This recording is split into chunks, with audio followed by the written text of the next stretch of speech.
Welcome to the 6th webinar in the webinar series focused on community-defined practices for ethnic and cultural populations, brought to you by the California Institute for Mental Health Center for Multicultural Development and presented by our partners, the California Black Health Network. We'd like to thank our sponsors, the Mental Health Services Act and the Department of Healthcare Services, for supporting this webinar series. Our webinar today, entitled Reframing Culturally Relevant Practices for African-Descended Communities, Healing Our Families, Strengthening Our Villages, is intended to increase awareness and sensitivity among service providers as it relates to engaging African-descended people living in the United States. The presenters intend to impress upon the audience the striking resilience and resourcefulness of the population and the importance of engaging the African American community from a strength-based perspective, as opposed to using a deficit model. While much time has passed since Africans were brought to the United States and other continents of the world, African-descended people continue to be targeted as a people and are one of the least to seek support through Western society's traditionally supported avenues. Historical and social factors, as well as barriers to seeking and accessing services, will be highlighted. It is a privilege to have with us today our facilitator, Ms. Wenonah Valentine. Ms. Valentine is a champion for improving the health outcomes of Black mothers and babies. She is the founder and executive director of iDream, which is an organization for racial health equity. She excels as a strategist, continuously achieving mission-based directives and responding to trends for organizational growth, challenge, and change. Also with us are today's presenters, Dr. Michael Connor and Dr. Meredith Merchant. Dr. Connor is Professor Emeritus at California State University Long Beach, and currently he is a professor at the California School of Professional Psychology, San Francisco campus. He is one of the 14 founding faculty for CSU Monterey Bay. Dr. Connor consults with numerous community action programs, profit and nonprofit businesses, and private agencies across the nation as it relates to racial, cultural diversity, and parenting child development issues. He is an author and a prolific lecturer. Our next presenter, Dr. Meredith Merchant, is a full-time psychologist at UC Santa Barbara Counseling and Psychological Services.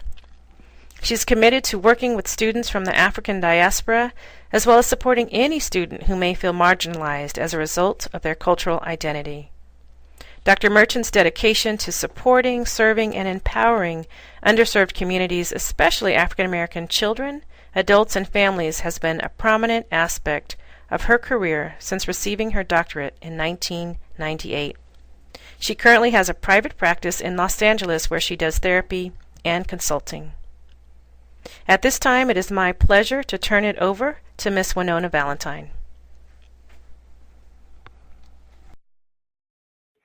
Good morning, everyone. Again, my name is Wenonah Valentine, and I've had the opportunity to represent the California Black Health Network in our community-defined practices for African-descended people. We have a theme which is, healing our families and strengthening our villages. First of all, I want to thank you all for signing on. We're very excited about this final installment of our conversation around our communities.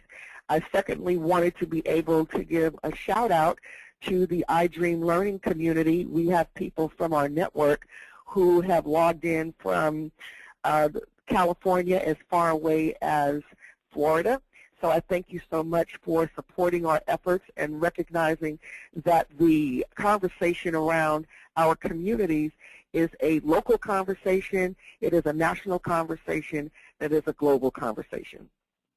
Next, I would like to just tell you a little bit about the relationship that I have, the privilege that I have of working with Dr. Michael Connor and Dr. Meredith Merchant.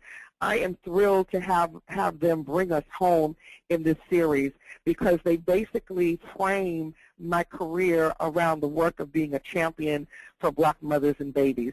Dr. Connor came on the scene for me when I had a challenge around how do you bring men into the conversation around Black infant health. And I just couldn't imagine the charge that says, well, I needed to find or rein in, if you would, the men or the fathers who had expecting children. And Dr. Connor, through a conference, said to me, well, Wenonah, you know men, right? I said, yes. He says, well, invite all the men that you know. And from that point, we had launched in 1997 an effort which is a coordinated effort around the role of men focus groups. And we had termed that Healthy Fathers, Healthy Men. And from there, it was really an exciting journey where men were able to dialogue around their role for health disparities, and health disparities as it relates to the health of their children, the health, their family health, and learning how to connect with their children, whether they're in the home or they're outside the home. So it really is a privilege to have Dr. Connor continue on this journey with us. He has been a prolific part of our work since 1997 to the present. And with Dr. Meredith Merchant, who really is one of our present voices with iDream for racial health equity. And in that voice, she really is a champion as a community health advocate leader. She is a part of our intergenerational dialogue that we had when we had rebranded from Birthing Project USA, meaning that we had mentored pregnant women, to now we're equipping a pipeline of change agents to really have compassion for health disparities, compassion for cultural relevance, and really compassion for Black mothers and babies across the lifespan. So it really is my privilege to enter a dialogue with them around the disparities of our community at large. Today's webinar is really going to be a dialogue between the two of them, but I felt it was important for you to recognize that we have a relationship, so we're not strangers, and we're approaching today's dialogue as a family. I'm going to advance over. Okay. I am having a difficulty advancing the slide, so I need some help, please. Okay, thank you. Next, what I'd like to do is to tell you a little bit about the California Black Health Network, their mission and vision. The slide is not advancing, so I'm going to, okay, there you go. The California Black Health Network is a 32-year-old organization. Its mission is to improve the health status of people of African American descent in California and eliminate health disparities through legislative, administrative, and media advocacy. The CBHN vision is to see healthy families, in healthy communities throughout the state of California. The California Black Health Network had published a document called the Ethnic Health Assessment for African Americans in California. And since we recognize that mental well-being, mental wholeness is really the glue that pulls our families together in our community, we wanted to really rehearse 3 of the areas that really help us to recognize where African-descended people fall in around mental illness or mental health disparities. So the first is African Americans live with untreated depression and other mental illnesses at a higher rate than whites. Driving this disparity, more frequent psychiatric crises due to unmanaged episodes of depression, schizophrenia, and other mental illnesses. And the third is acute alcohol and drug-related disorders also lead to more frequent ER visits. These are 3 areas that are defined in this document that you see here.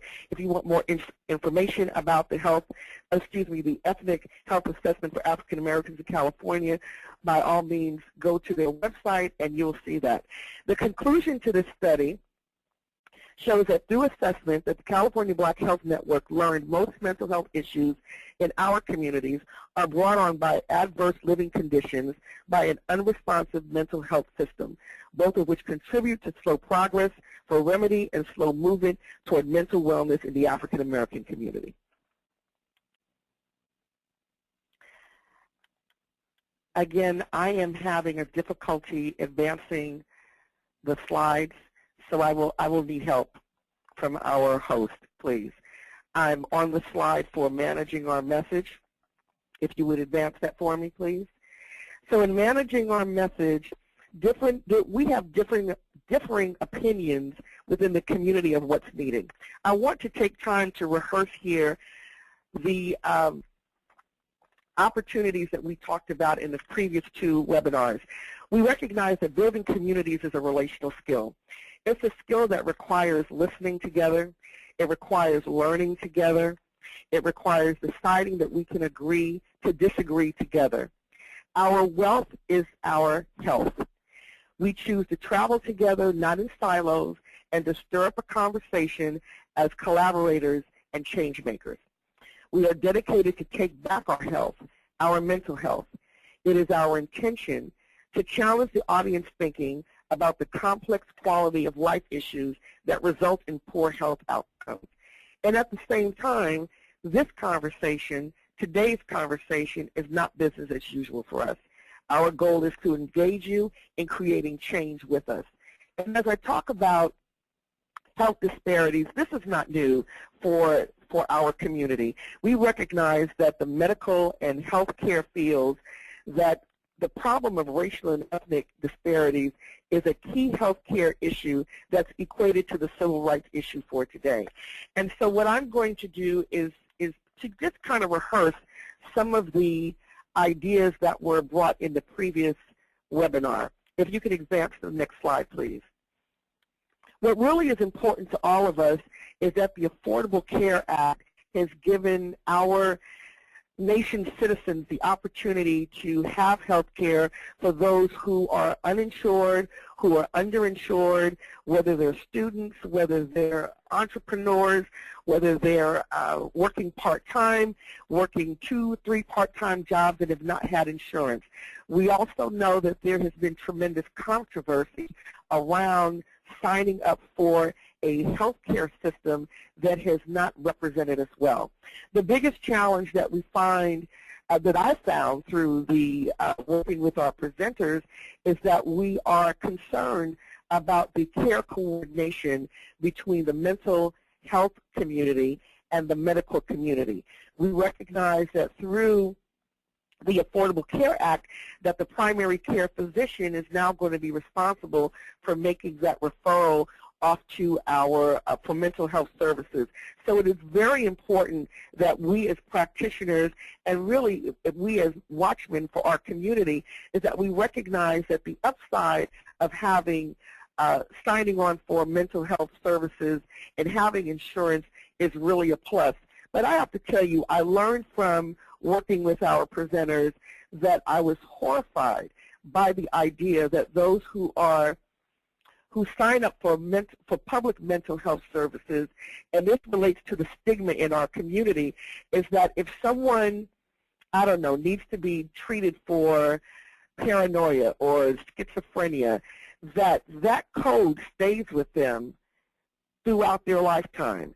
And regardless if a person moves toward wellness or that isn't a challenge with them at all anymore, but that stigma is still attached. And what I recognize that it's a stigma that is connected to the business of mental health care. So if you are a private patient and you're paying out of pocket, that's one thing. But if you're going to be medically, I should say, if you're going to have any kind of insurance reimbursement, it's part of a bigger system that we're connected to, that you're reimbursed for services, the kind of time that I put in. All of that leads toward the stigma, and it made me recognize why there are so many people who are just afraid to be able to be labeled in their and they just really want somebody to talk to, but the trade-off of talking to someone means that they may have to be diagnosed, if you would, in a particular area that they may or may not know that follows them in their medical career. So I think that these are areas, when we talk about the differences of what the Affordable Care Act is really giving to us, that we are still working through a system, and from a community standpoint, that system is really ladled with mistrust. I'm going to advance to the next slide, please. Another comment that we responded to, and I believe this was in our first webinar, is that blacks prescribe meds less than non-Hispanic whites. And one of the comments that our presenters today had said that this statistic alone is not a sign of a problem within the community. In fact, black people do not want medication. Historical influences and non-medical solutions are preferred. When I look at this photograph, I recognize that from a disease and treatment standpoint, that giving medication has been part of our health culture. And we can keep increasing the kind of medication or the types of medication that we have that may have a conflict within our body, but that doesn't really speak to the fact of our health and our wholeness and our healing. So it really is important for us to recognize that mental wellness and mental wholeness does not equal medication. Next slide, please. Again, as we talk about a healthcare system that is here to set up for today and for our future, that allows the black community in terms of outreach and education to sign up for a healthcare system, it really is important to recognize that there are stigmas that are related to that. So in this photograph, I should say this label, I'm not offering a criticism of it, but I think this is something for us to consider. We recognize that California's community is a community of people of color. And so when you look at this as it beautifully demonstrates that California's future is in color, how does this address the mental health needs of blacks? And does it really address that?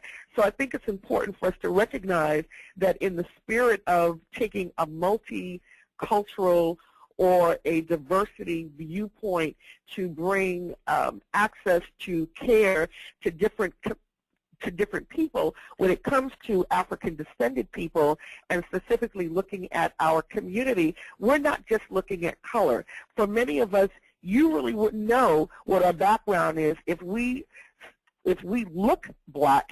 You really wouldn't know if we are Panamanian. You really wouldn't know if we have Chinese or Asian cultures in our background.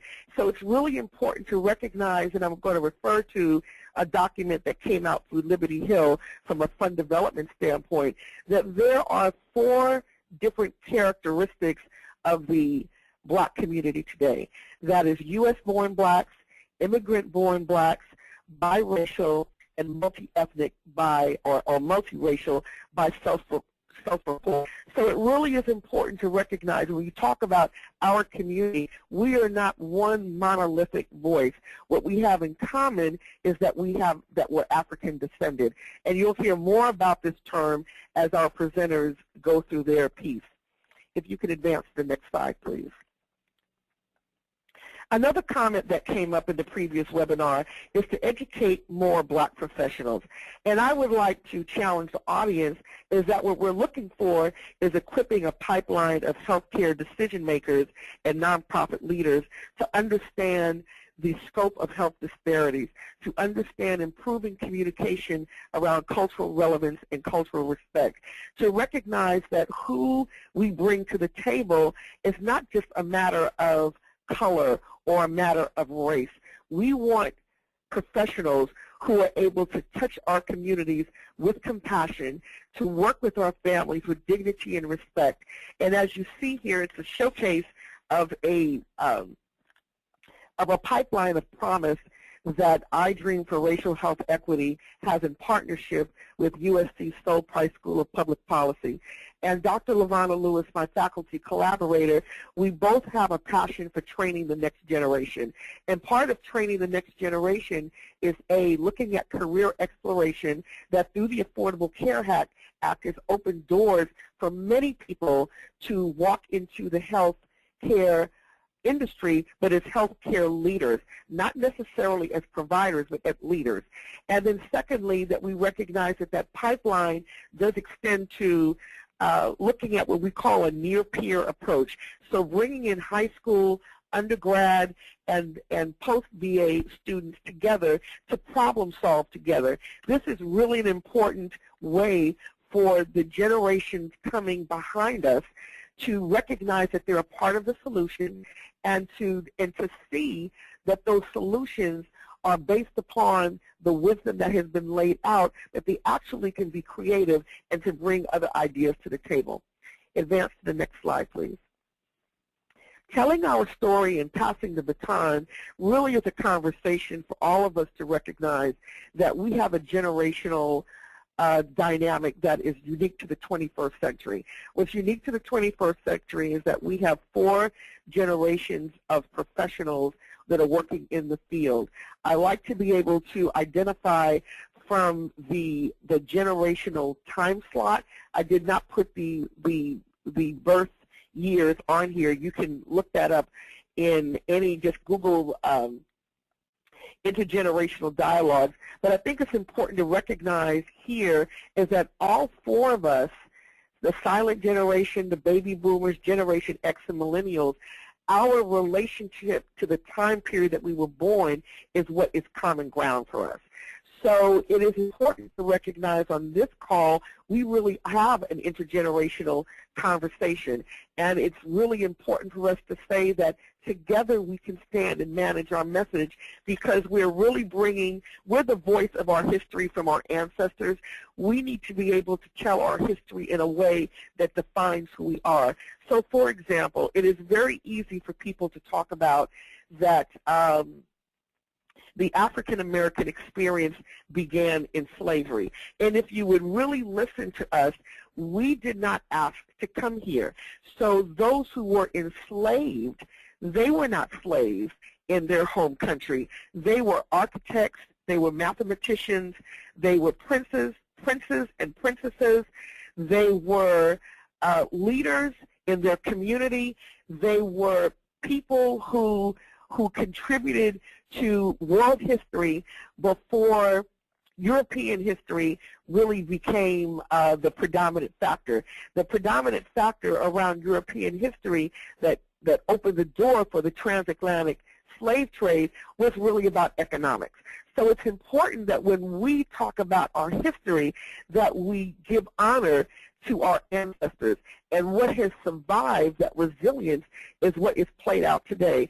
So when we look at our millennials, who are our youngest area of coming together into this into the profession, it really is important to recognize that they're standing on the shoulders of a tremendous history. And if you understand that about African-descended people, then you really you have open arms, and you're able to recognize that we're talking about the same message and we're managing that message. Last, in the last slide that I have for you is a quote by George Washington Carver, and it says, "How far you go in life depends on you being tender with the young, compassionate with the aged, sympathetic with the striving, and tolerant of both the weak and the strong, because someday in life you have been one or all of these." So our learning objectives today, we have condensed into 3, and I'm just going to read them to you before I pass it over to our presenters. The learning objectives, which we updated, is to increase awareness of specific historical and social contexts that have impacted the mental health of the African-descended community, which serves as a protective factor. To learn and to understand common barriers faced by African-descended persons as it relates to accessing appropriate mental health services. And finally, to inspire providers to engage in self-reflection that increases awareness of their personal and professional power to initiate change. With this, I present to you our speakers for today, Dr. Michael Connor and Dr. Meredith Merchant, as they reframe culturally relevant practices for African-descended communities. Good morning and welcome.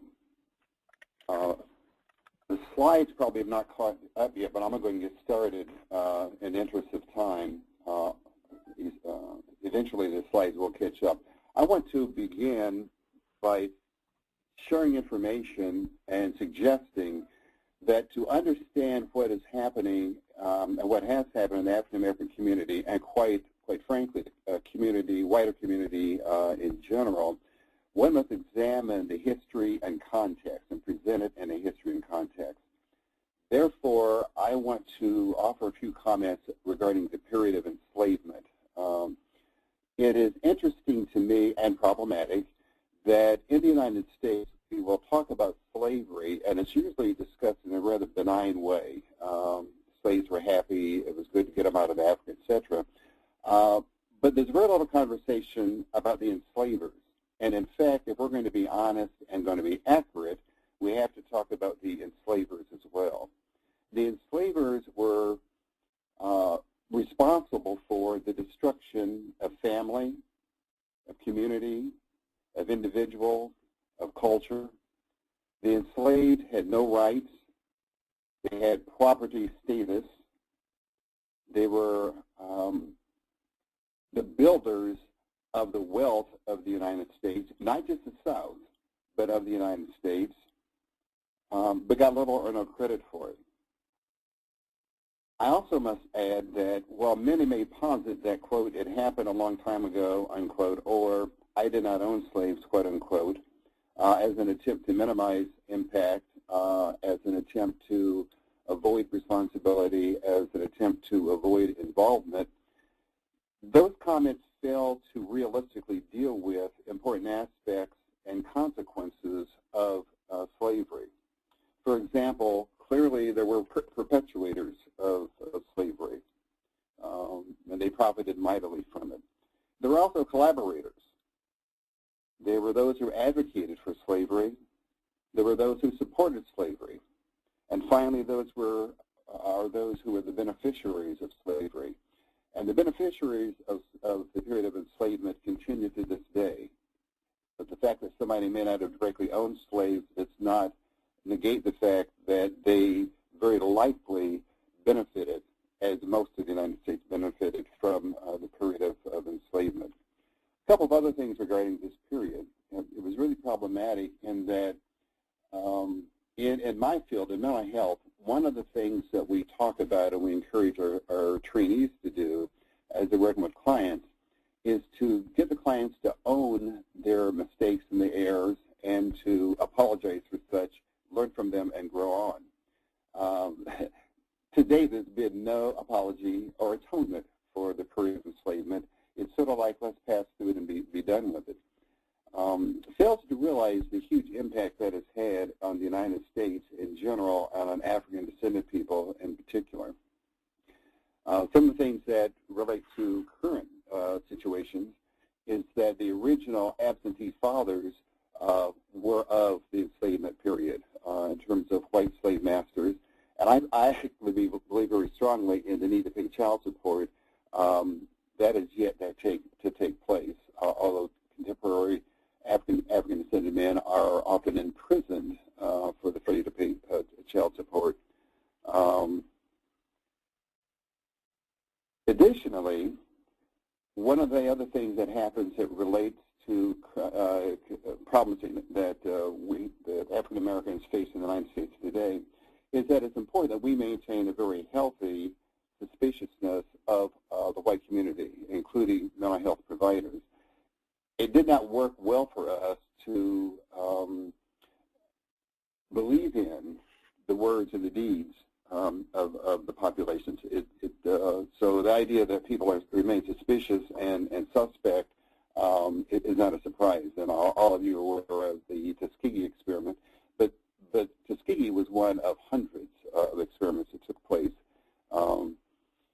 It is also important to understand in terms of a historical context that psychology as a discipline, as a field, fostered and maintained a very myopic view of African folks and of racism. It tended to develop an unhealthy alliance with several racist themes and to prove the innate inferiority of people of color, especially African-descended people. They developed scientific tools such as tintometers, color tops, color blocks, color standards, photometers, hair texture measures, hair color measures, thickness of lip measures, etc., all of which were geared to prove the innate inferiority of African descended people. Additionally, there were disorders that were manufactured that had runaway slaves being pathological. I had freed people, freed Africans, suffering from pathology. In short, everything in the field in the early days was geared in favor of whites and manifested in very overt forms of racism. So during slavery, there was oppression, violence, destruction of the family, destruction of culture. In 1863, with the Emancipation Proclamation, and 1865, with the ending of the Civil War, we very quickly moved towards a period of Reconstruction. Realistically, it lasted 12 to 15 years at best, and when Johnson removed the troops from the South, it gave rise very quickly to the growth of the second phase of slavery.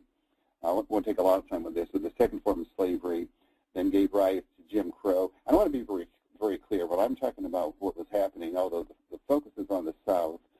As Malcolm X noted in his autobiography, the South was anything south of Canada, because certainly there was racism, there was oppression, there was violence, there were lynchings, and what was considered the North and the West as well. Jim Crow era then lasted, and that reinforced a subservient and a second-class status up until World War II, just before the Civil Rights Movement. Civil Rights Movement gave rise to legislation in 1965 with the Civil Rights Act that attempted to bestow certain rights on African descended people. But it was really challenged from its inception, culminating with the challenge to affirmative action that took place in 1978 with the Baki case. So let me finish this section with just suggesting that from 1685 to 246 years, that's approximately 11 generations of enslavement. If we take it up to 1965, where there is at least some attempt to, quote-unquote, level the playing field, we're talking about 16 generations. If we talk about going to 1978, that takes us through the assault on affirmative action, that's 300.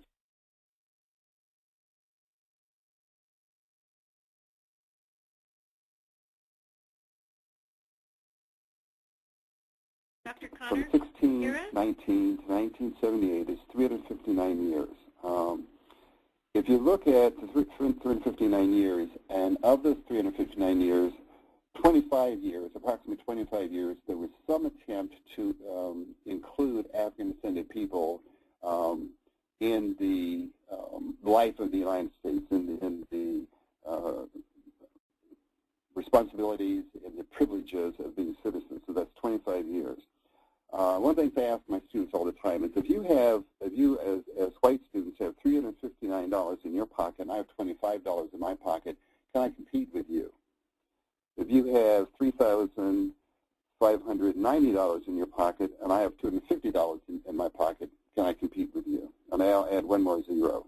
If you have $35,900 in your pocket and I have $2,500 in my pocket, how do I compete with you? Where is the level playing field? And a major problem is, in the United States, we want to deny this past. Let's pretend it didn't happen, and everybody's equal now. Let's forget about slavery. We're all on equal footing, and that's something that's not true. Before I move on to the, well, let me stay with this also. I have to factor in, additionally, during the Civil Rights era, as blacks were beginning to make some move in a variety of different situations, crack was introduced to the community, and it was introduced from without to within, and it certainly has had a huge decimation of the black community. And that's followed shortly after from the new Jim Crow, where the masses of African-descended people have been incarcerated, particularly black and brown males.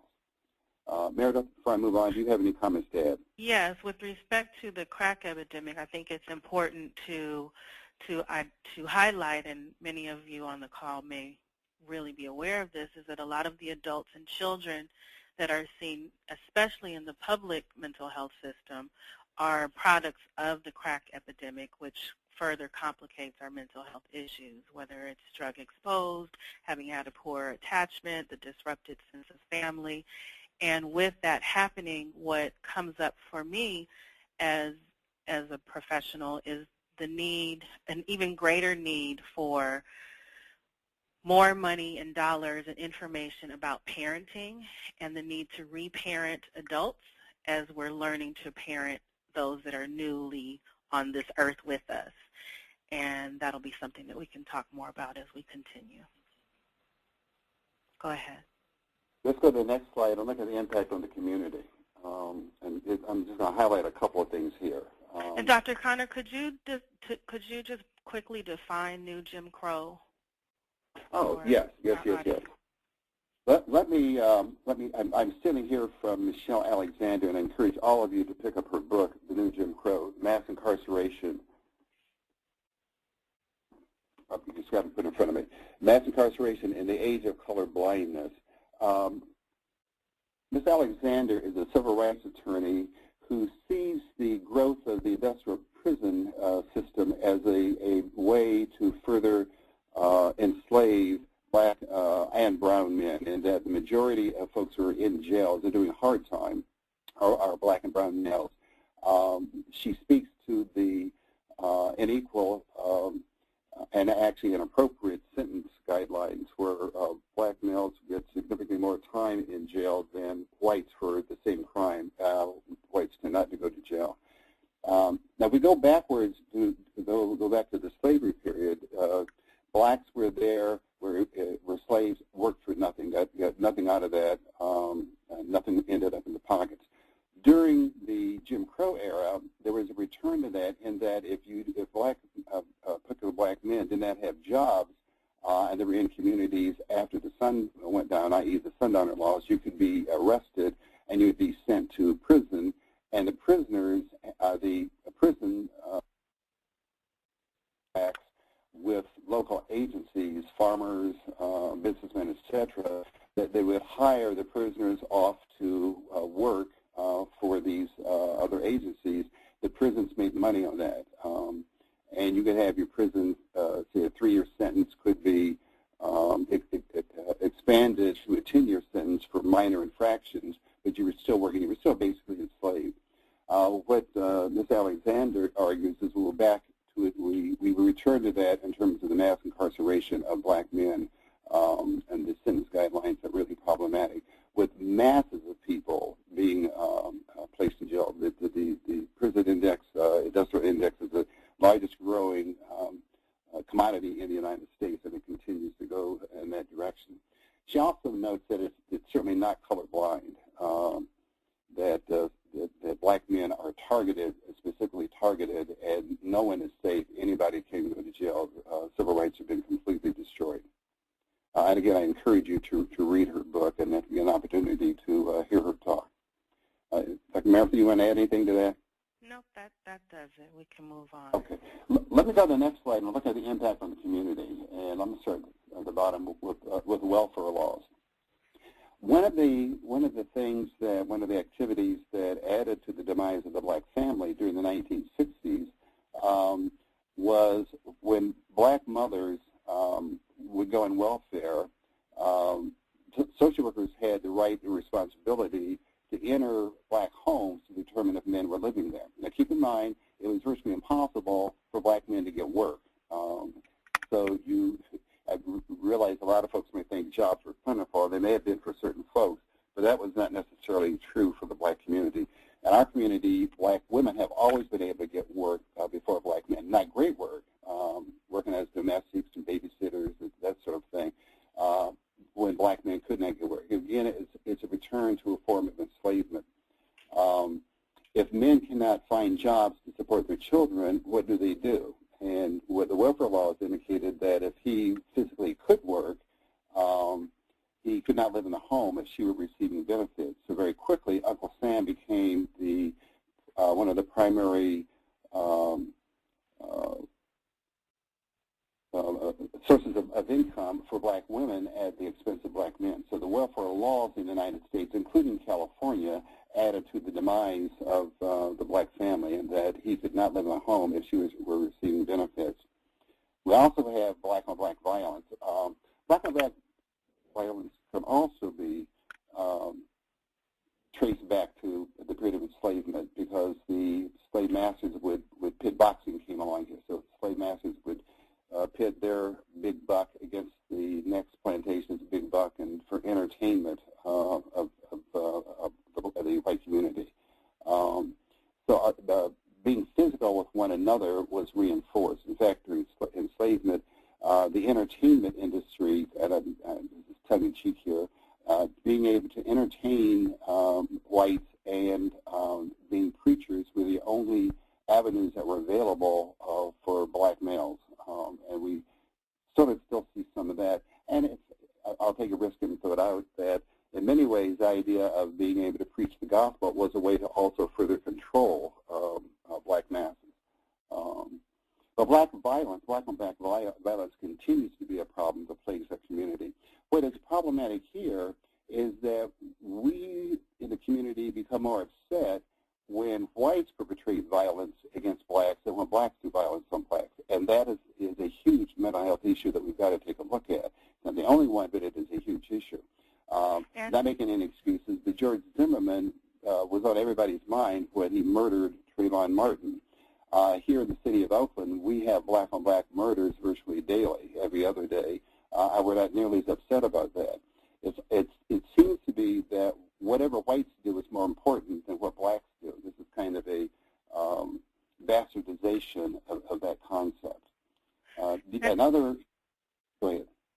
To add to that, Dr. Connor, I also would like for us to, as a community of providers, to highlight that black-on-black violence is not just physical, and it also comes in the way of how we look at each other, how we are mentally, as well as how we relate to one another. And for example, with respect to, which is something that as you're working with someone who's African American or African descendant rather, to keep that in consideration when a child is coming to you complaining about or reporting that they've been beaten or hit.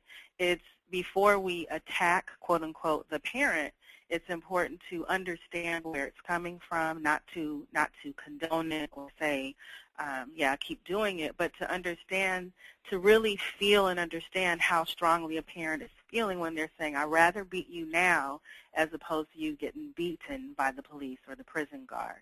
And then with respect to how we treat each other with skin tone, with hair, with adopting a more competitive mentality as opposed to our culturally African way of cooperation, that tends to affect how we're interacting with one another. And that, too, is violence that becomes a heavy load that we're bearing. Mm-hmm. I'll pass it back. And further, when we relate the rage that you may feel with no way to express the rage, it's not a surprise that we express it towards one another. The origin of the rage is likely someplace else. The expression, though, is usually in our community. And again, there's kind of a displacement of the problem. Instead of striking out where the source of the problem is, we strike out at one another. I'm going to advance to the next slide. Okay. The youth that I work with here in the Bay Area are essentially living under siege every day. They do have their drop and protect themselves when they hear gunfire. The police are a huge problem. In most communities, we'll talk about the police being there to protect and to serve. Police are perceived to be an occupied force, an occupying force in the community, and there's certainly a need to address that and do some things differently with that. As Wenonah pointed out early, depression is a major problem. In many ways, depression may be the flip side of anger. Depression focuses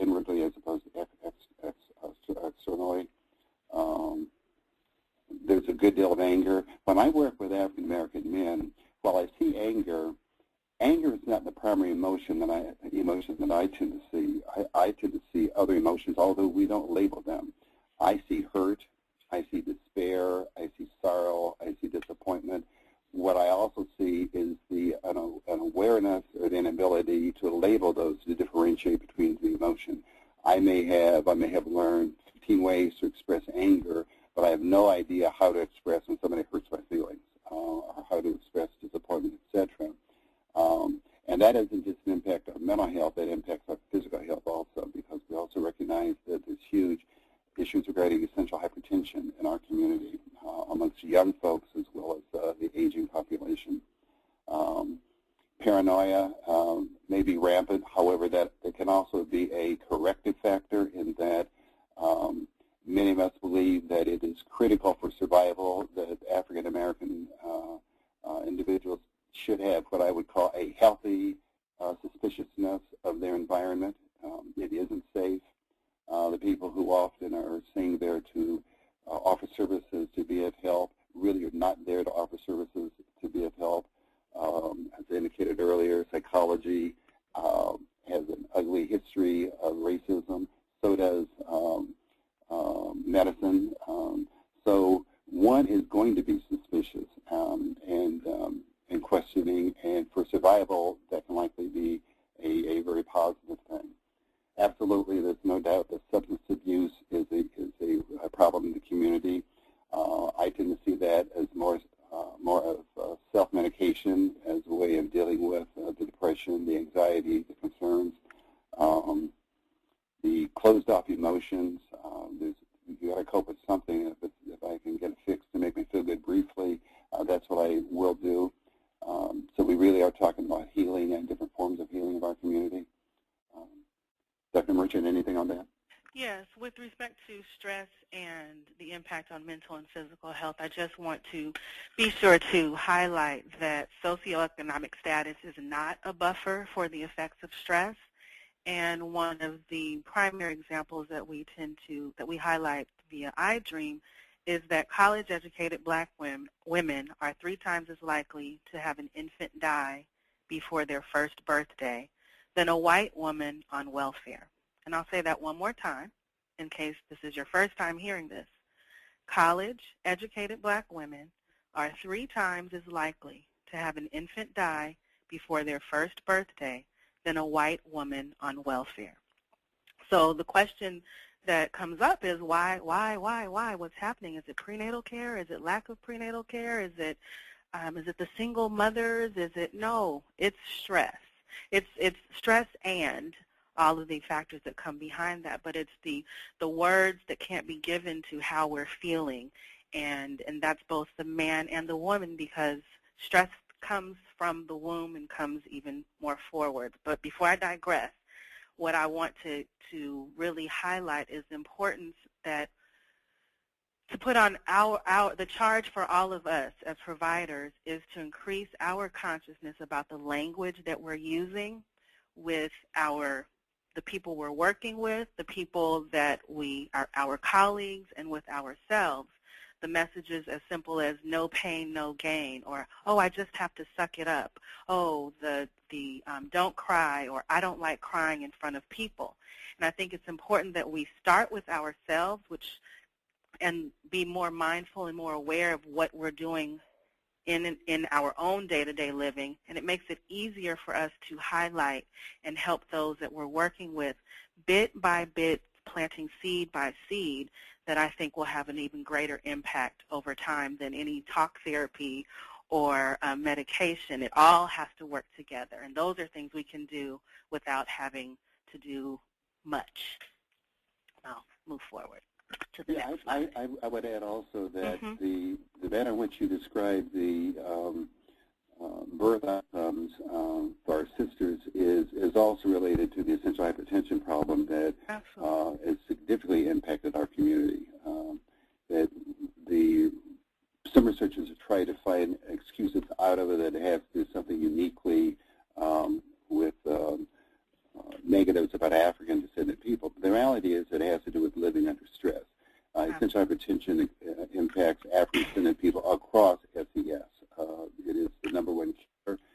It's a huge health problem. It will continue to be until and such time as we really start honestly addressing the racism that we confront every single day. One of the things when I talk about school children, I'm appalled at the manner in which public schools assault the psyches of our African-American children on a daily basis. And in many ways, they seem oblivious to that impact. The school is unfortunately not a safe place for our black youth, and we've got to take a look at that. Move ahead. Barriers. Dr. Merchant, I'll let you take the lead on barriers. Sorry, I was on mute. So stigma, barriers were covered in webinar 1 and 2, so we won't spend much time on this as I'm noticing time is slipping away from us. But just to highlight, as I mentioned just a moment ago, with respect to the word choice and how labeling is just a major problem in not just our community, but in mental health at large. And just specifically, historically, it hasn't worked well, and it still doesn't. There's the fear of being overdiagnosed or misdiagnosed, and where it's one thing to know that auntie or uncle so-and-so sometimes, quote-unquote, acts crazy, but to label it makes it feel like something bad, and as if it's going to be more challenging to heal from, or that it can't be something that can be helped. And so if it's labeled, there's the thought that I'll need to go outside of my family, and if I go outside of my family, there's a stress, as we've already identified, of can I trust them? Will they be able to help me? I'll be telling a family secret, and what if that person doesn't treat me as well, or as I've said, misdiagnosis or overdiagnosis. And also, as we talk about right now there's a lot of talk about evidence-based models, and I know Dr. Connor has some comments related to this as well, but evidence-based models, just as psychometric testing and assessments within psychology, are not commonly normed on African-descended people. So then we're using evidence-based. We need to question who is the evidence based upon, and is it based upon the people that it's actually serving? And if not, how can we make those models more culturally sensitive and relevant? Dr. Connor? Yes, I do want to add a couple things with that. As I look at the training models, and I'm a psychologist, trained as a clinical psychologist, so I'm obviously more familiar with those, but I don't see much difference in other caregiving models of training. It is problematic that we do research, and the reliability of the research subjects and methodologies are really problematic. We will, historically, what psychology has done is look at middle income white subjects as the norm and compared low income blacks to that norm, guaranteeing the blacks will come out at the short end. That, at the very least, really, really problematic research, and it's hardly evidence-based. If we really want to know what low-income people are doing, then at the very least, let's compare low-income whites with low-income blacks, middle-income whites with middle-income blacks, et cetera, if we really want to find out. But the models are not that way. We really don't have much research that looks at what, quote-unquote, healthy blacks look like. We don't have much research that looks at what intact black families look like. We don't have much research that looks that considers what skill sets low SES blacks have who are able to survive and thrive. We just don't look at positives. We don't get reinforced with looking at positives in the black community in terms of trying to learn things about them. It's for me, this is an ongoing issue because I tried for years in the early part of my career to get funded to look at survivors and got turned down over and over and over again. I still think 2 generations later that there's a need to do this type of research. So the training models tend to assume a white-normed model that treats African-descended people as dark-skinned white people, which is absurd. The couple of other things that happen is that in graduate school,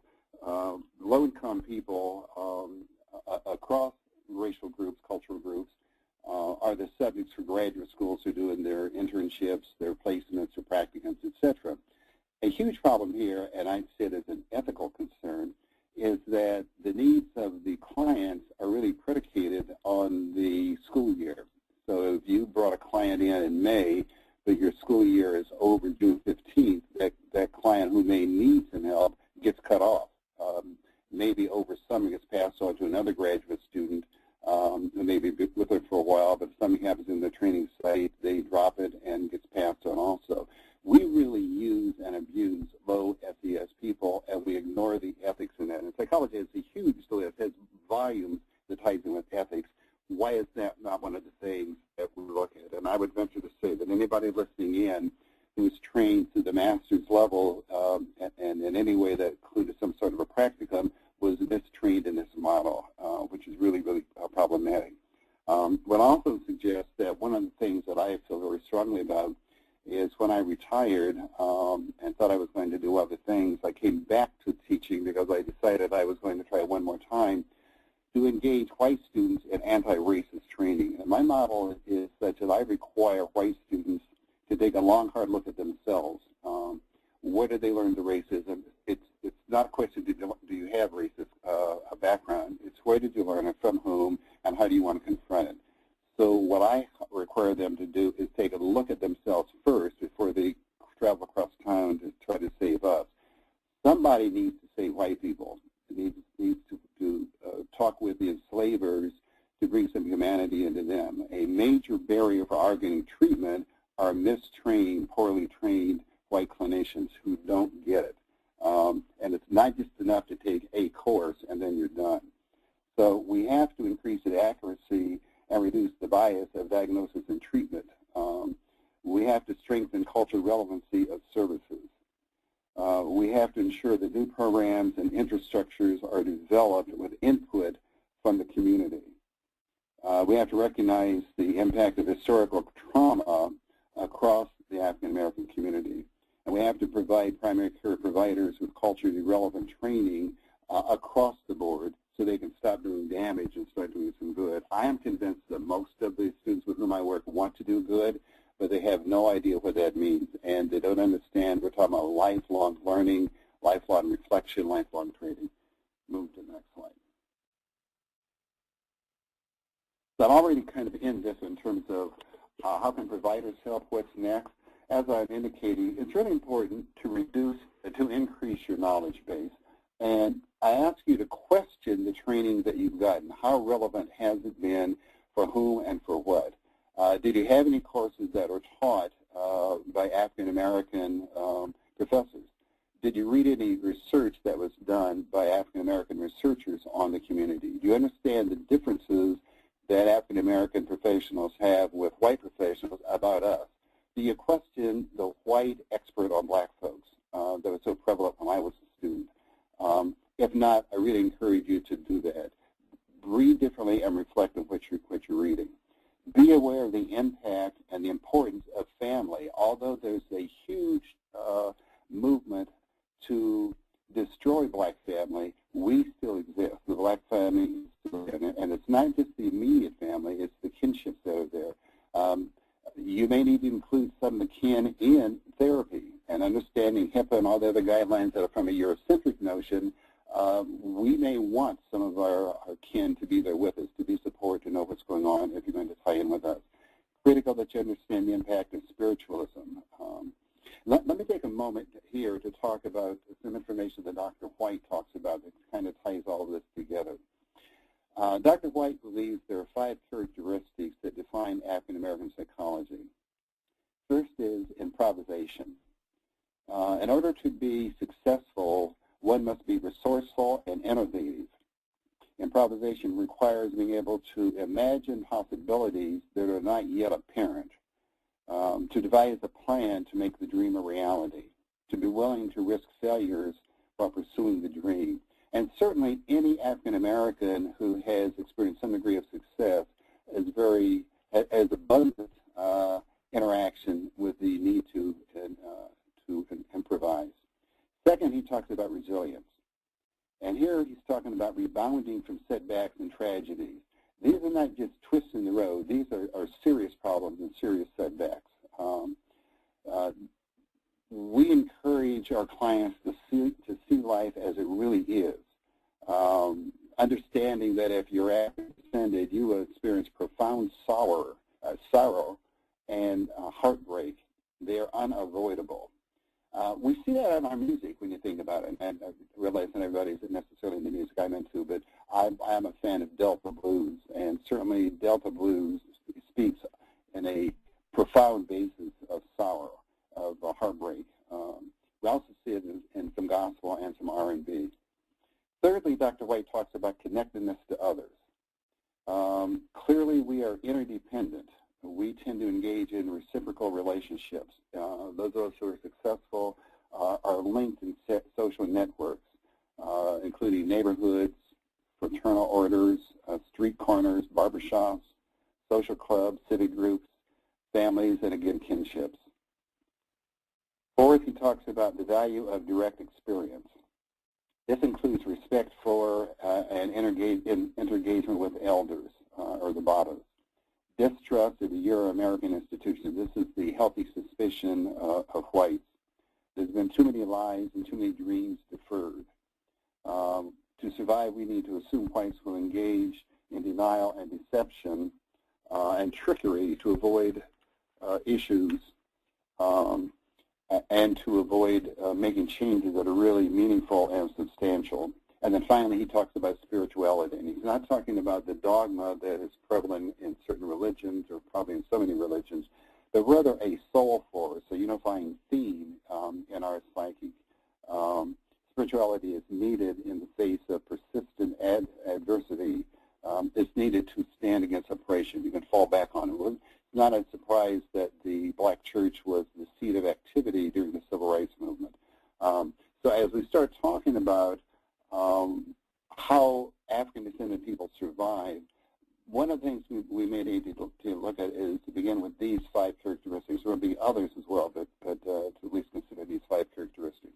Dr. Merchant?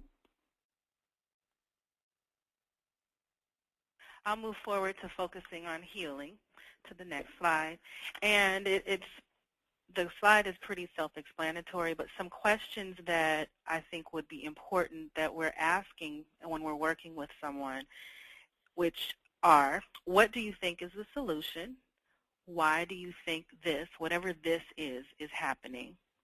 What are you willing to do to change the situation? What have you done in the past when you felt this way or struggled? Or if you could talk to someone in your family, in your community, in your neighborhood, at the grocery store, at the liquor store, at the park, at those places where that person finds really important about who they are, ask them about where is that one person they can identify that might be the one that could help support them. What would you like to hear that might make you feel better? What do you like about yourself? And what have you done recently that made you feel good? Now, these may seem like very simple, standard questions, but I think they're questions that we don't often ask ourselves or other people or even clients, families that we're working with. And they're not questions that we think about and actually respond to. And this is getting at really looking at the people that we're serving and meeting them where they are. Something else I wanted to say. And if a person is not able to think of their strengths, as we identify here, drawing on the strengths of the person, this is where knowing where you come from can provide some information about, oh, this is who I am. I come from this history. This person has done this. And to give you some tangible information for use today and in honor of Black History Month, I'll just take a pause here to highlight some famous Black inventions and inventors. We have Thomas L. Jennings, who was a tailor in New York City.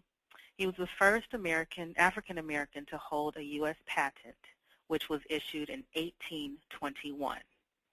There's Patricia Bath, who is the co-founder of the American Institute for the Prevention of Blindness. She is best known for her invention of the laser phaco probe for the treatment of cataracts. There's Mark Dean, who has a significant impact on technology.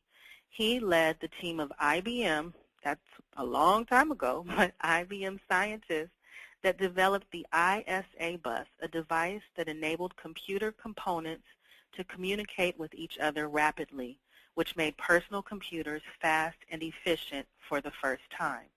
Now, when you think about IBM and when that IBM started, and here we are having a conference over a webinar, without Mark Dean, where would we be?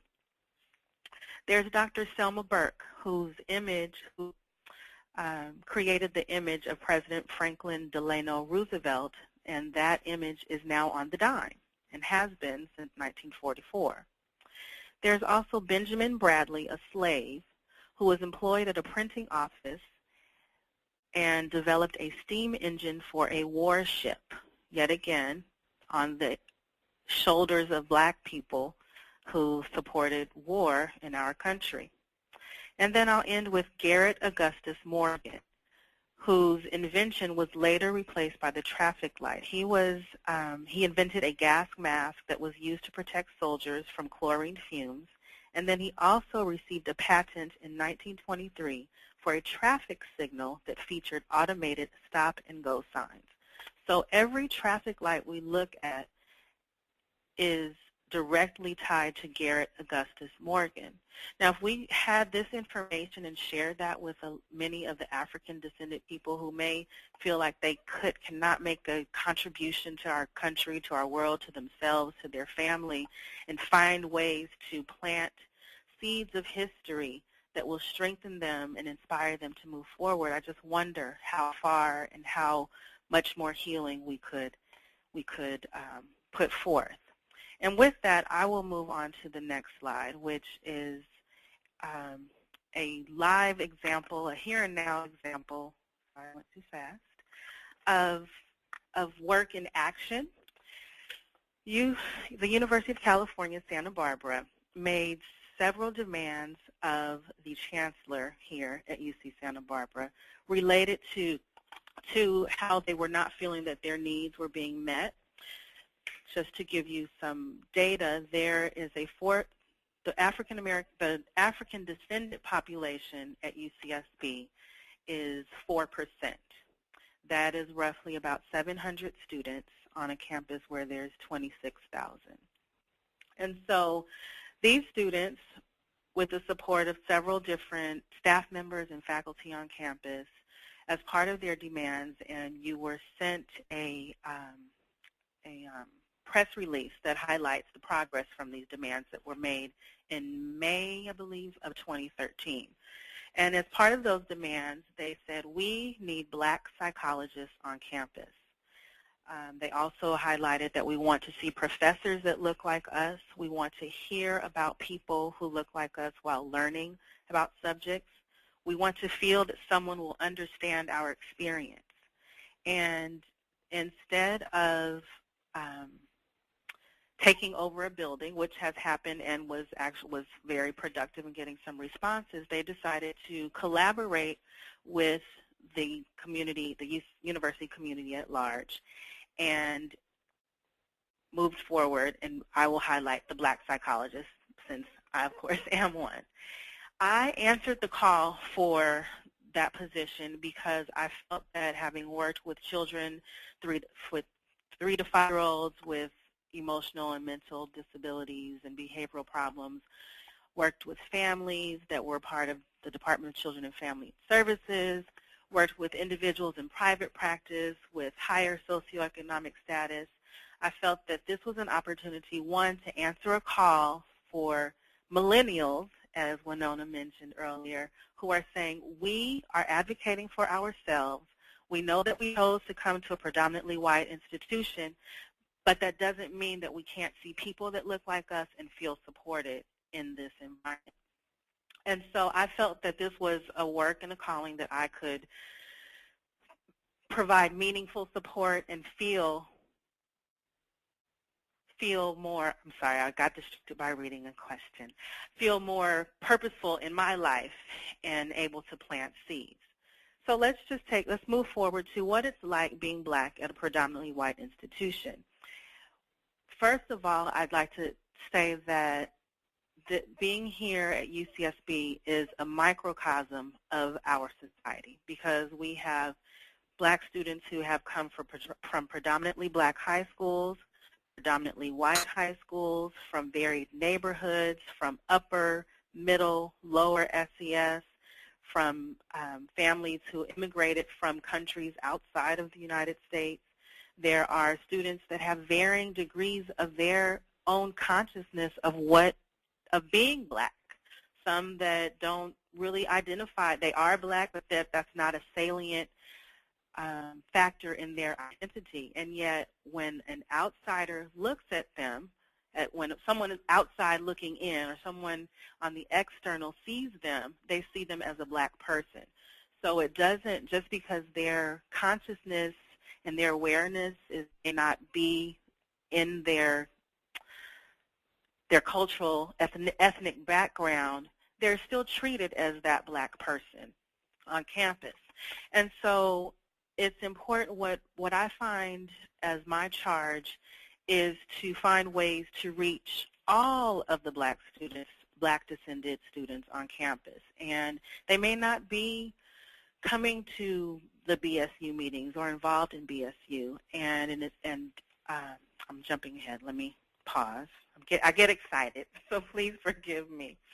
Let me back up to the interview. So as part of the interview, which I think is something that we as other organizations may consider integrating into their hiring policies, is including consumers. This isn't brand new, but it isn't something that happens enough.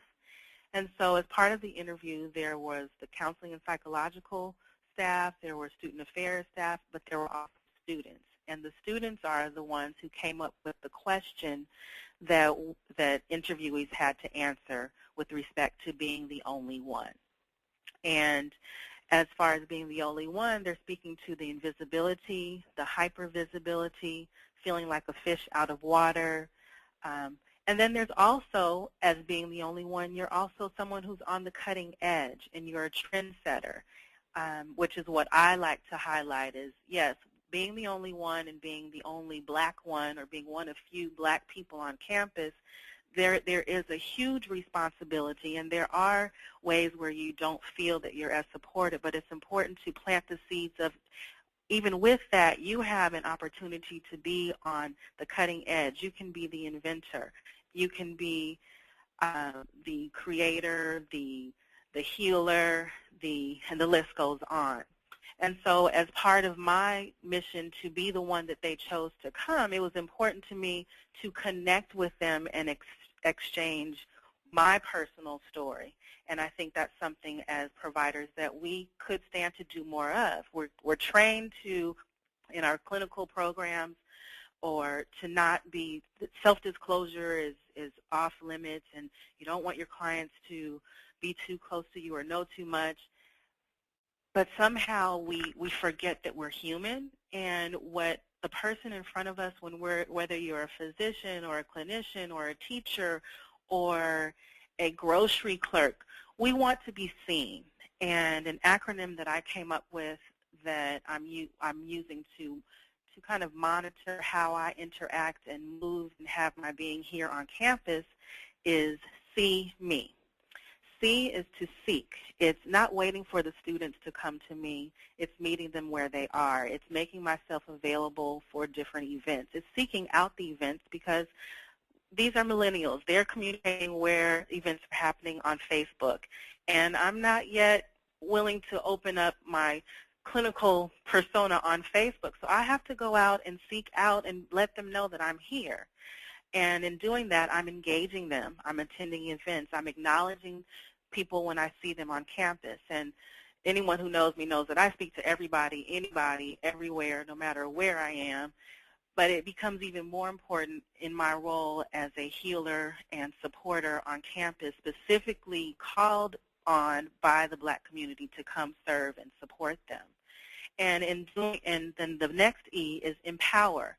It's reminding them why they came to college, what their goals are, acknowledging their efforts, attending to the language that they use to describe themselves. And that's with any person, but it becomes even more salient when we think about the beginning of this presentation and considering our historical influences and contexts and societal contexts. I haven't even talked about what it's like to be in Santa Barbara versus, say, Los Angeles or Oakland or San Francisco or Washington, D.C. when you're choosing to be in college. Also acknowledging that I am a model for them on how to carry themselves and how to be, I'll just leave it at that, how to carry themselves. And so I use those as examples as for me here on this campus, but these are the examples that can be used in anywhere that anyone is serving, any student, any person, even more so in the context of this conversation for African descendant millennials, 16, 17, 18, 19-year-olds to 22. Let's see. Then what also stands out for me in this position is that there's a great need to redefine mental health. We often talk about mental health as mental illness and as a response to problems that we're seeing within our communities. But the language needs to, which it has been, but we have to be more committed to mental health as a preventive model, which we know that's not where the funding is, but figuring out ways to pull in prevention. So as an example, for me, it's, as I mentioned earlier in this discussion, is highlighting for the millennials that parenting and how you become a parent, which is the one thing no one gets a license for, no one has to go to school to become a parent, and yet it's the hardest thing that anyone has to do. You're responsible for this vulnerable person, and I'm not going to lecture on that. We all know that. So my one solution I have for all of us is finding ways that we can create parenting programs or parenting information for everyone where it's not a punitive factor, because what we're finding is, as I mentioned before, is that we are there are a lot of students, Black, white, Latino, Asian, that are hungry for parenting, hungering for the nurturing, for being told of those, hearing the positive message of what they can and cannot do. And I'm looking at the time, and we are running slim on time, so I want to move. May I add something? Yes, please. As we're having this conversation, it was noted this is an intergenerational dialogue. Absolutely. And as the old man on the phone, I'm going to respond to what Dr. Merchant was saying, because it really does hit at home. What she was offering in terms of being Black at a predominantly white university, and the things that she is doing, I find really important, and I really resonate with them. There's a plus and a minus, in that the stories that she's sharing are the same stories I have 3 generations earlier. And a problem then is how much progress is really taking place. I started college in 1960 as being one of few in a white institution, felt devalued, opposed. There was limitations on growth, not appreciated, not understood. I had to seek support elsewhere. And the reality is that followed me through my college years, undergrad, graduate school, and for 37 years working at a university. So while I really appreciate what Dr. Merchant is doing with her students, the fact that we are still having the conversation of being the only one is a huge problem. I find myself wondering, where is the progress? Is there any progress? Mm-hmm. Will we be looking 50 years from now with other African-descended students saying they're the only one and this is what they have to do? And for me, this is a white problem. We're the recipients of the problem, but it is a white problem, and we're not really honestly looking at that.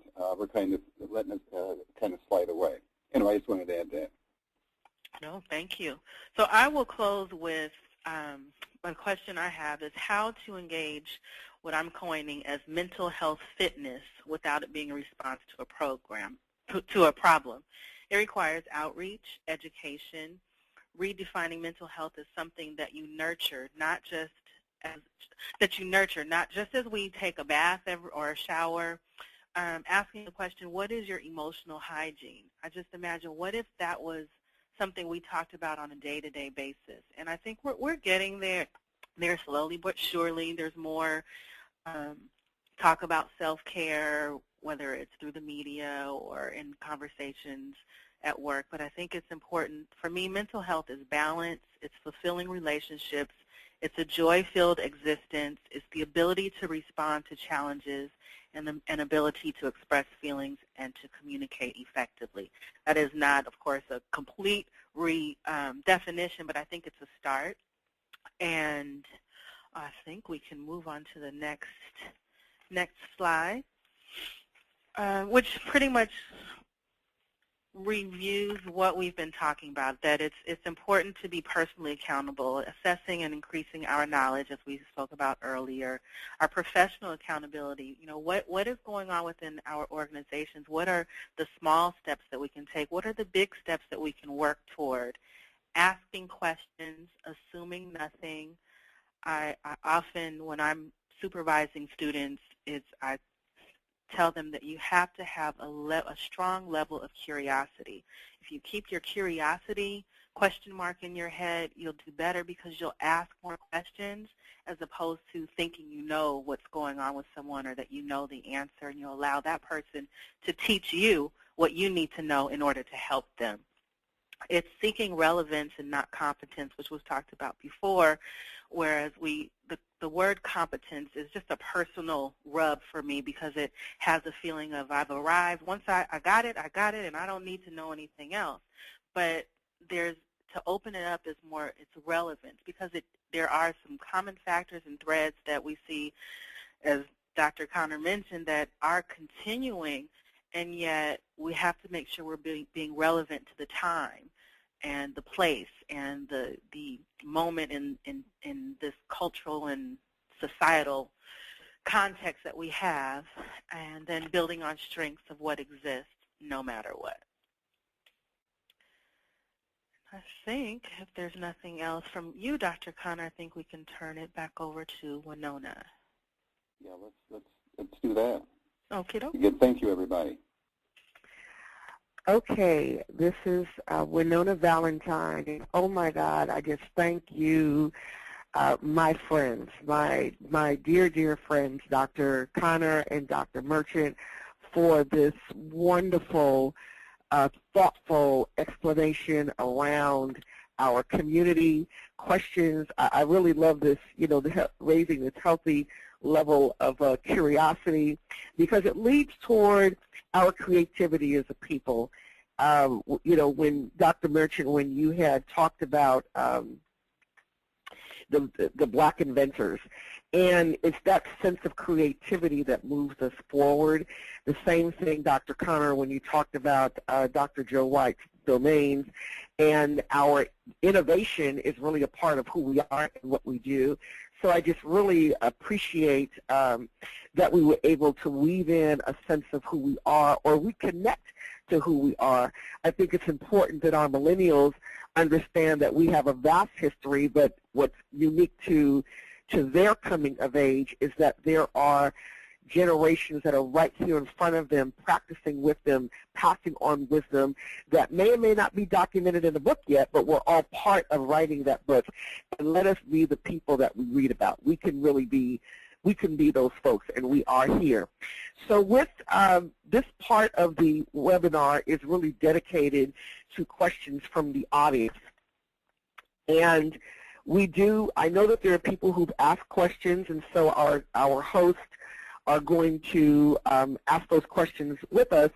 But there is a question that came across from the last webinar. Actually, one person had several questions, and I'm going to just pick one, Dr. Connor and Dr. Merchant, for us to start off our audience response, because I think these are questions that people ask very innocently, but it's our opportunity to have a teachable moment. So just reading question number 1, how helpful is it to look at the African American community as one community with a common spirituality, although expressed in different religious affiliations? Dr. Merton, you want to go first?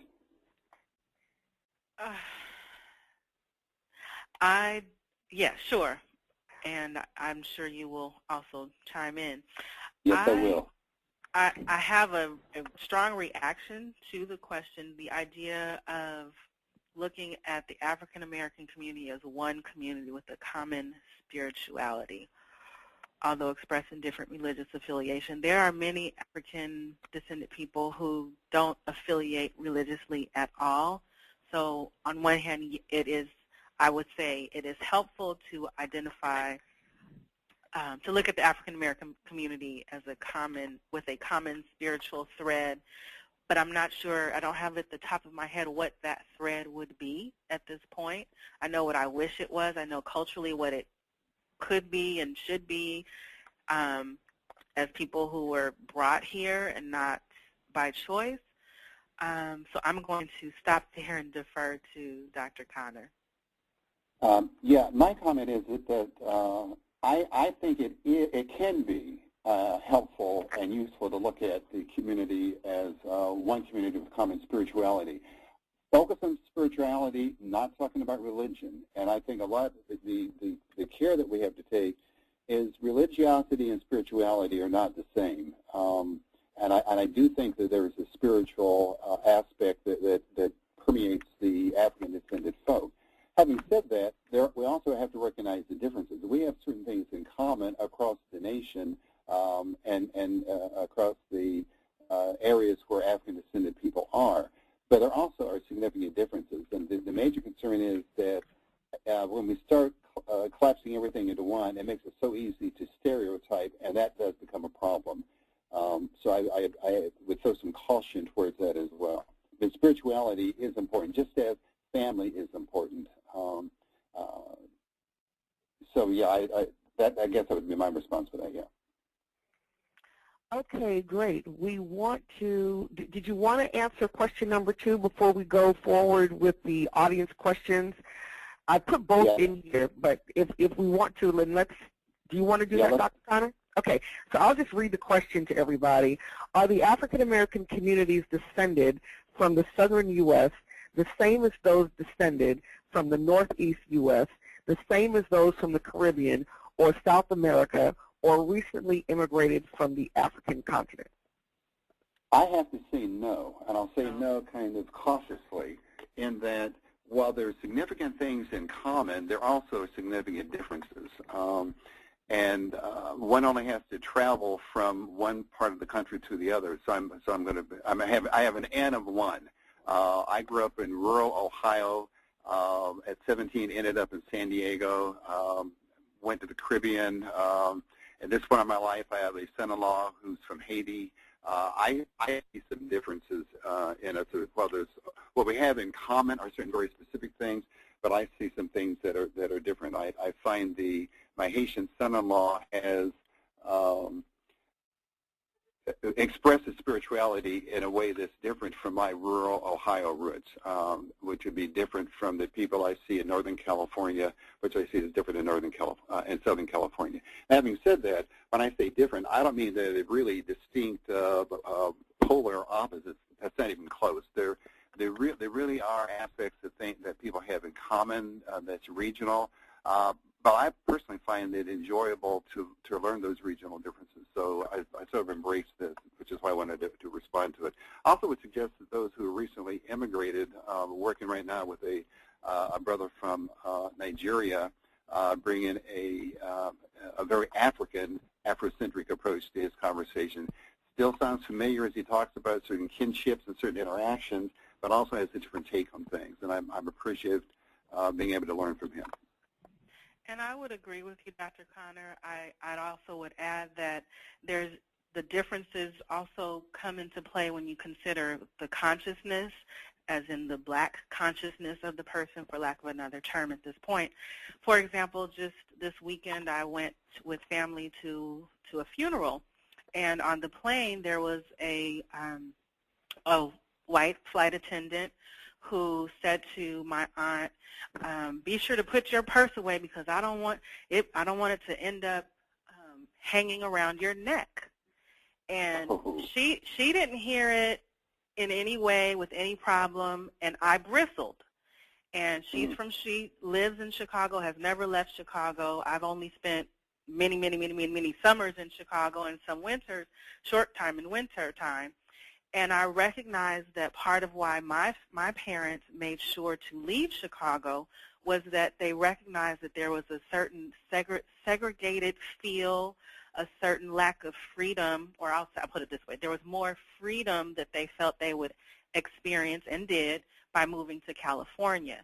And so when I go back, or I find myself with some, not all my family members from Chicago, but with some family members from Chicago, there's a different level, there's differences. And so just with that one experience on the plane, my cousin and my aunt felt like, oh my God, Meredith, he didn't mean anything by it. Why are you so, upset about it? I said, well, I'm not upset.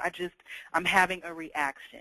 And I recognize he didn't mean anything by it, but because of course, preparing for this webinar, but that's just who I am. I hear things differently, and I will put it through this strainer to decide if it's something I need to be concerned about or if it's something I don't need to be concerned about. I didn't need to be concerned about it, but I wanted to be aware, and I had this longing for my aunt that she would at least be aware and not be so, oh my God, Meredith, you are such a trip, because so just to share that as just a very recent example of if I may, that is a good example of the healthy suspiciousness I spoke of earlier. Mm-hmm.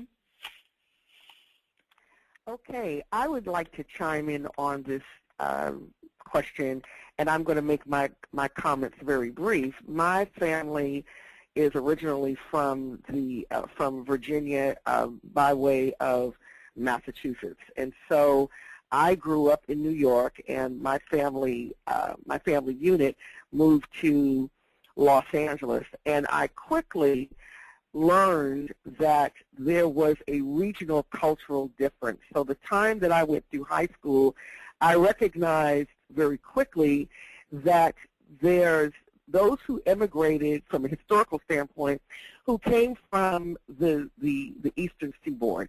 So that means their roots are from the Carolinas or from Florida. My father's family was from South Carolina. They went from South Carolina to Philadelphia.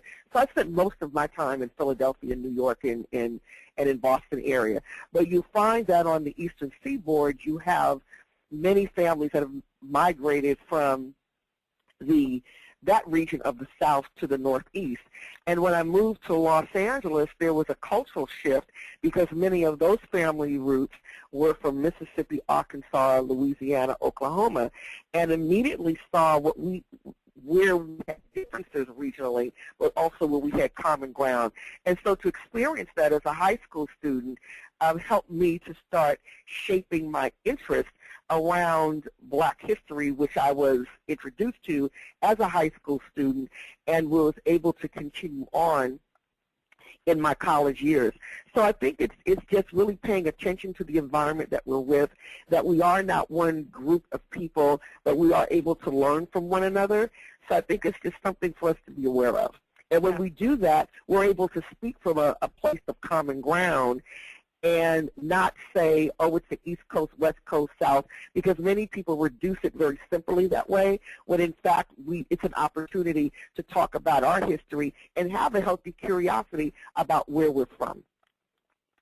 Okay, so with that said, it is time to open up questions. So I'm going to ask our host to at least lead us towards some questions. And if we're not able to get to everyone's questions, we will be able to respond to them in writing or by email. But we just apologize that we're going to end at 12 o'clock, so there's only so many questions that we're able to respond to. So I'm turning it over to our host. Absolutely perfect. Thank you so much, all of you, for the comments and feedback to our presenters and the information that you have provided. It has been informative and impactful. We're already seeing comments from the participants stating how much they've enjoyed it. And we have a number of questions, and I agree, we probably will not have a chance to get to all of them, but let's get through as many as we can. So one of the questions posed was, are there ways that we can positively impact the welfare system and laws and the welfare status within the system since it impacts so many African American families? Are there any suggestions?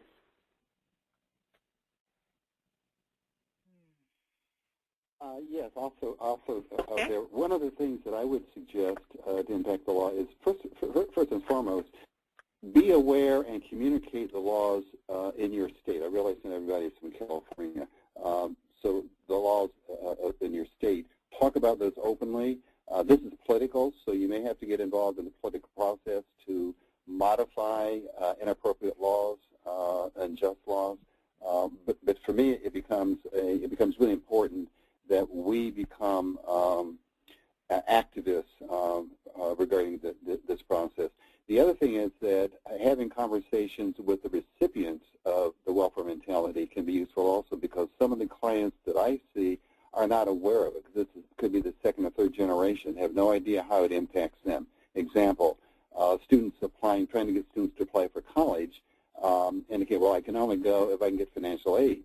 I understand that, but I point out, you understand then you have the oppressor being in control of your opportunities, and I would ask you to reframe that conversation for yourself so that it becomes much more proactive about what you're doing. You're not dependent upon folks giving you some money. You're dependent on your own resources about how do you get through. People work going through, they borrow money going through, they do get scholarships. There's hundreds of scholarships that are people don't apply for, etc. But they have a different sort of a dialogue, both in a one-on-one basis and on a much more systemic systems basis. Okay. How about with the next question? Thank you for that, Dr. Connor. The next question is, mental health first aid was developed in Australia. How effective do you believe this evidence-based practice will be at addressing barriers among African Americans?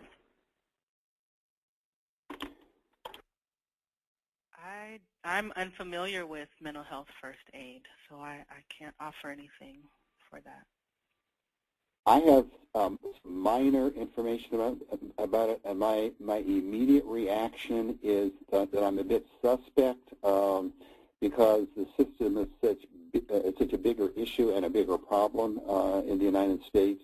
I would certainly want to try it, but for me, any changes in mental health are going to have to come top down. That mental health providers have to own the problems that they've created and make some concerted effort to make changes. To introduce different legislation or different ideas about how to implement a broken system, I think it's problematic. And this system is broken. Okay. Let's move on to the next question. It is, when Dr. Connor refers to white people alive today as, quote unquote, the enslavers, what does he mean? Can he please clarify? Is it because the ancestors enslaved and racism thrives in society? That, and there's still people who are beneficiaries of the system, and they fail to see that. It's probably important for them that they not see it. But the fact that this country was built on slavery and it has not been acknowledged. Well, let me be fair. The Brown family out of Brown University does acknowledge that they made their money on the shipping industry that involved slavery. And they, after acknowledging it, have made noises and made some attempts about what do they do to correct this problem, offering scholarships and training and acknowledgement. That action, I think, is important, but it's a drop in the bucket in terms of what has to happen. Again, I don't think that most people who are doing well in this society, relatively well, have any idea where the source of their doing well is coming from. I think they probably believe that it's their own merit, they deserve this. They're not dependent or beholden to anybody for it, and I think that's misinformation. I think it doesn't really deal honestly and accurately with the impact of enslavement. Okay, thank you for that response. We've got two more questions, at least that have been posed so far, and I think we might at least be able to get one, maybe both. The first one is, I think, will be relatively quick. It's for Dr. Merchant, and it's, I missed the explanation for the last E in See Me. Can you explain that? Sure, it was empower. So it's seek, engage, empower, see me. Great. All right, thank you. The last one is a bit more complex, but let's see how you all would like to respond. It says, why is the infant mortality rate so different for individuals with African descent and whites? And although the answer is very complex, any thoughts would be appreciated. I think Wenonah would have the most succinct response. Oh, my goodness. Well, I want to be able to just look at stress as being a common factor that Black women have. And when we look at the birth outcomes of Black women and you look at what we bring into our pregnancies, so we bring stress into our pregnancies. We bring poor health outcomes, meaning diabetes, hypertension, different kind of cardiovascular disease that really is representative of the fact that as Black families or Black women in particular, we are assaulted on a regular basis. And I'm not saying it's targeted to us as women, but it's how we live in society, how society views us. So we get a ding if we are smart and Black. We have a ding if we're Black and poor. We have a ding if we're Black and first generation college educated. You just can go down the list. But this weathering effect of stress is what ages our bodies. And it is a complicated explanation, and when I say complicated, meaning that it really does take more time. But I think when we look at stress as the common factor, that there's the stress really leads toward preterm birth, low birth weight babies, and in cases of infant death. May I plug something in also? Yes. I'm going to go add something else to it. That one of the things that happened with the Black Infant Health Program in California is that, under the direction of Shirley Sheldon, they wanted to look at the impact of fathers in this situation, or because fathers can obviously be a source of stress or distress. So they were really curious about that. So there was some look there in terms of trying to train men in their fathering roles to try to decrease stress. And the results were actually fairly interesting. Over the 6 to 8 years, the program is really thriving before California ran out of money. The Roll It In program developed as a result of it. And the goal there was for fathers to recognize the stress they bring to the situation and do what they can to decrease it, including prenatal visits with the mother of their child to facilities, to participate differently, to cut down on their kind of crazy behavior, the drinking, the smoking, et cetera, and trying to look at what the impact was. I know we're running out of time, so I'll stop. And just to repeat that in this issue is irrespective of socioeconomic status. Mm-hmm. Just want to highlight that. May I put a plug in right before the next question is another question? I'd really like to encourage any of the participants, the folks who are listening in, to pick up Robert Guthrie's book, Even the Rat Was White, that talks about a historical view of psychology. And Dr. Guthrie traces some of the really ugly history and the association that psychology had with anthropology regarding racist themes. For me, it becomes important that anybody that uses the word psychology needs to know the history of the field, an accurate history of the field, and what it has done. So I'd encourage you to do that. And at the same time, I would ask you to pick up a book that I find it difficult to read called Medical Apartheid, Harriet Washington's book, that talks about the dark history of medical experimentation on Black Americans. The medical field has not owned this madness yet either, and it really is a problem. So when we talk about disparity in health care and African-descended people's reluctance to seek help, with the professions putting the onus of the responsibility back on the patients, they really are missing the problem that they've created, because for me the onus really is on the profession and owning what they have done and what they continue to do in many ways that adds to the suspiciousness of black folks getting help. So for me, it's really important that we are knowledgeable about this information. And a lot of times in the United States, we really don't want to know the ugly history of the reality of some of the things that we do and have continued to do. I wanted to chime in on this conversation around birth outcomes again, because now my mind is really just swelling with 18 years of experience, but just professional experience, but just my own 39 years experience as an undergrad who became pregnant and returned back to school. UC Santa Barbara is my undergraduate alma mater, and just understanding that during that time period, which was in 1974, that I wasn't expected to move forward. I wasn't expected to be a part of a university system. I wasn't expected to achieve. But I can say that one of the protective factors that was that made it work for me was that the very role that Dr. Merchant is in, that there was a Dr. Ernie Woods during that time period, and he was one of the people who allowed me, who saw my potential. He listened to my dreams and made it very possible to advance forward. I also want to be able to charge the audience is that when we look at the Black infant health, or on the other side of Black infant mortality and morbidity, that if we look around, we can look at our peers and we can look at the way that we treat Black women who are pregnant, who want to have families, some of the laws that she has to face on in terms of employment laws. There's just a skepticism around, well, if you're going, how can you be pregnant and work?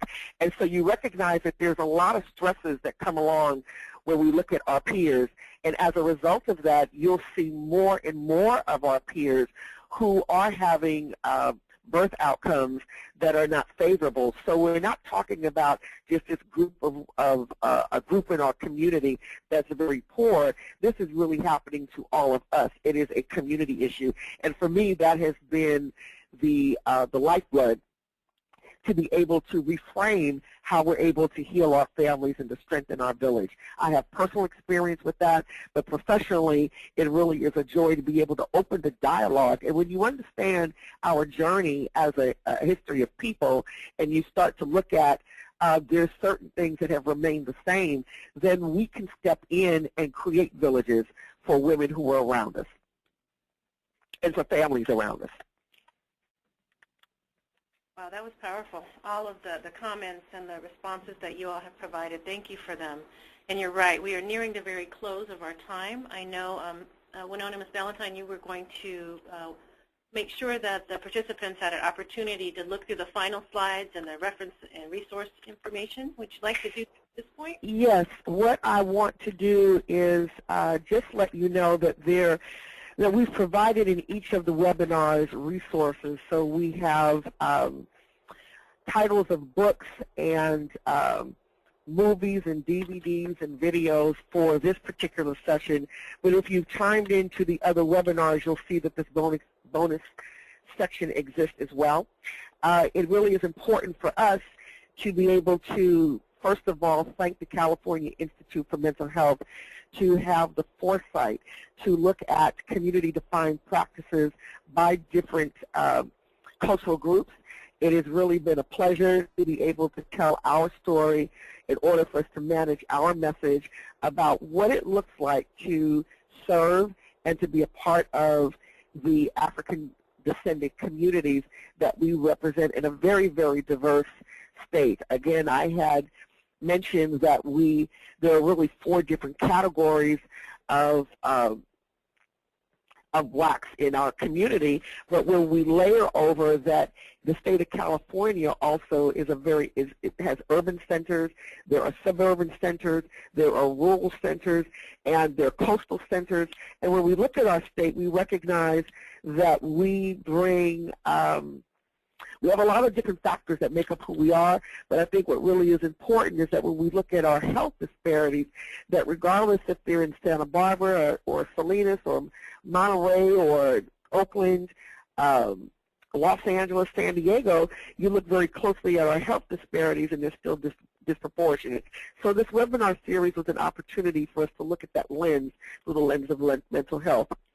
I am excited to partner with the California Institute for Mental Health and the California Black Health Network as the project developer, the content developer, facilitator for this webinar. We brought together an amazing group of people who were able to speak around a variety of issues that impact us. And I hope that we communicated that we made what we have in common is that working with our community is doable, but we have to reframe the message in order for us to feel healthy about who we are and how we even pass that message beyond. So if you want to learn more about I Dream for Racial Health Equity, you'll learn more that we have committed our network to the next generation and really equipping the voices to speak with compassion about our community. And this was all made possible through the California Black Health Network, which really is the partner for the California Institute for Mental Health. Again, it's been a privilege to represent their policy buckets, which includes mental health. And mental health is really an issue that brings all of us together, and that's why we are here to just really give you a tip of the iceberg, some reading, some information to think about. I'm so happy that the webinars are going to be available by audio, as well as the handouts are available, because this really is a beginning. I hope that this helps for some of us to just drill down a little bit deeper and recognize that we can start having a healthy dialogue, or as Dr. Merchant said, a healthy curiosity about the different ethnic and cultural groups that we live with. And so certainly as African Americans and as African descended people, we have a lot to contribute to that conversation. And I turn it back over to CIMH. Thank you so much, Ms. Valentine, Wenonah, for all of your comments and everyone for participating. Before we go ahead and shut the webinar down in terms of the presentation, we did want to make a few announcements. So Ms. Valentine was just describing the webinar series, and I wanted to just take a moment to let you know what is coming up. So we are doing this webinar series focused on community-defined practices for ethnic and cultural populations. This has concluded. This is the last of the series for the African American population. We have a number 3 that are coming up with the Native American community.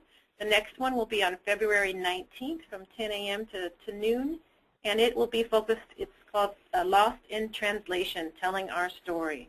The subsequent webinars will occur on the 19th, March 5th, March 19th for the Native American community, and then we'll focus on the Asian Pacific Islander population, and their webinars will occur on April 2nd, April 16th, and April 30th.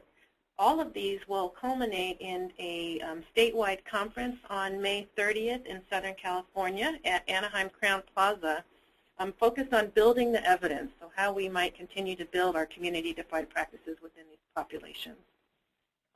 So we appreciate your time, especially to our presenters and all of you for attending as an audience member and participant.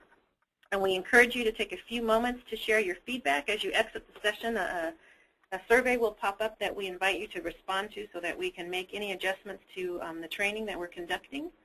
These webinars will also be available in the near future on the CIMH YouTube channel and our CIMH main website. And we will send out an email with links and information related to that in the future.